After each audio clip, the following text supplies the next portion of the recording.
What makes a diet healthy for our heart? Do I need to eat more or less fat? And can I still eat meat for a healthy heart? Welcome back to my series on how to use our diet to lower our cholesterol levels. My name is Didi and I'm an Irish-based registered dietitian working for my dietitian clinic called Diditition. As always, if you like this video, please let me know by leaving a little positive comment and maybe by liking this video, maybe subscribing or following my page. All of these help me to get the word out there to more people like you who are interested in evidence-based nutrition videos just like this one. Now, in my last video, I discussed what cholesterol is and I helped us to get into the right mindset to start our heart healthy diet. In today's video, I will lay out the foundations to a heart healthy diet and cover some practical food swaps and hacks which can help us on our journey to lowering cholesterol levels.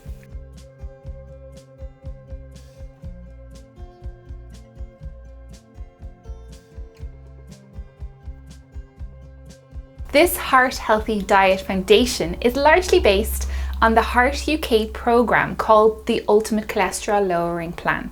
So they have put together the most up-to-date evidence on heart health into several key heart healthy habits. They also have an amazing website for you to check out, so I have linked that down below in the comment section as well. Now, before we kick off this video, I would like you to consider how often you do the following heart healthy habits. You can decide for yourself whether you do these regularly, occasionally, or rarely. So number 1, do you eat at least 5 portions of fruit and vegetables every day? Now, a portion is about what fits into your hand. Number 2, do you have at least 2 meat-free days a week? Number 3, do you eat a plant-based protein food every day? And this includes things like your beans, nuts, peas, soya, lentils, or maybe a corn product, for example. Number 4, do you eat at least 2 portions of fish a week, of which one is an oily fish such as your salmon, mackerel, sardines, trout, or herring? Number 5, do you try to eat very little processed meat, such as your ham, salami, sausages, rashers, tinned meat, corned beef, etc.?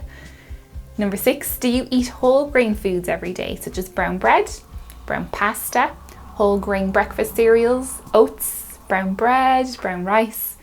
I think I said brown bread already. And number 7, do you use plant-based oils such as olive oil, sunflower oil, rapeseed oil, instead of coconut oil, butter, or other hard animal fats, or palm oil? Then number 8, do you choose low-fat dairy foods such as low-fat milk, yogurt, and lower-fat cheese? Or your plant-based milk alternatives instead of the high-fat dairy options? And number 9, do you avoid snacking on fatty and sugary snacks such as chocolates, biscuits, crisps, cakes, and pastries?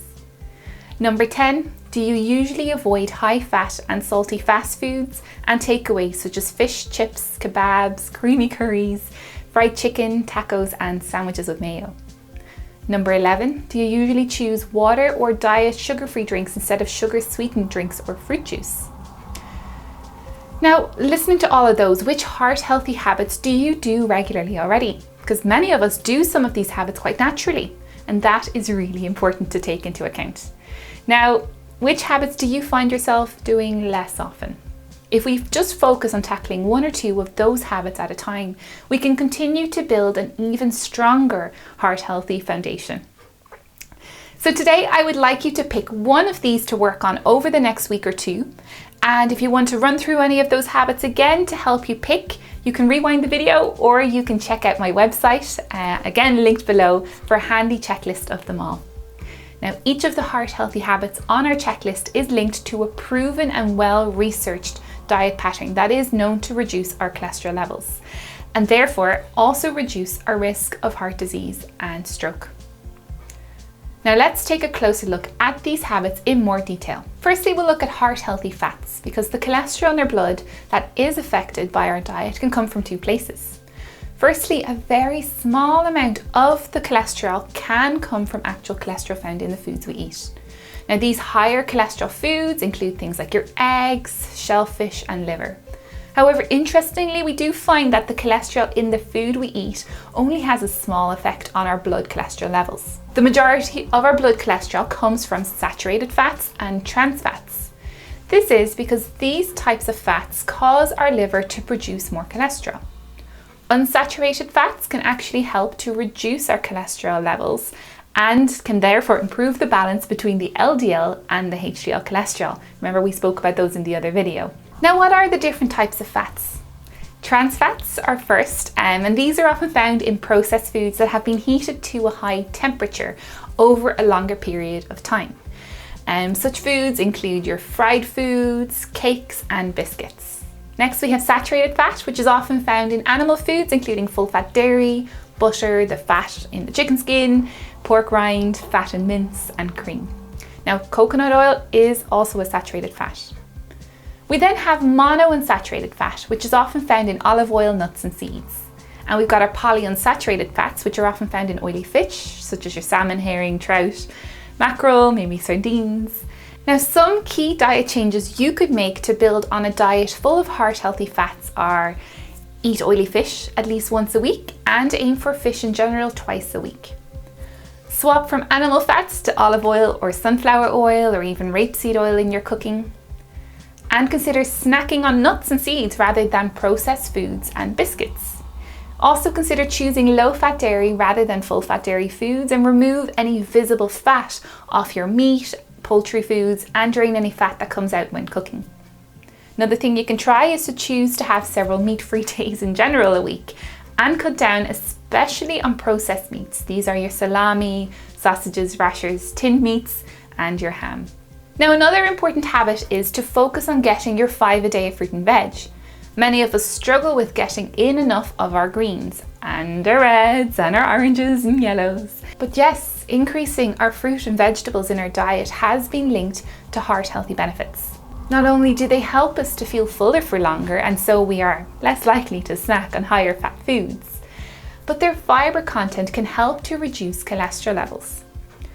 Some useful diet changes to increase your fruit and vegetable intake include: aim to fill half your plate for lunch and dinner with vegetables. Consider snacking on fruit and veg.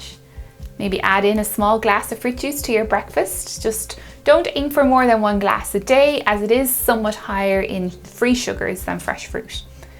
Now, also try to add some fruit to your breakfast by mixing in some fresh or dried fruit into your breakfast cereal or your porridge.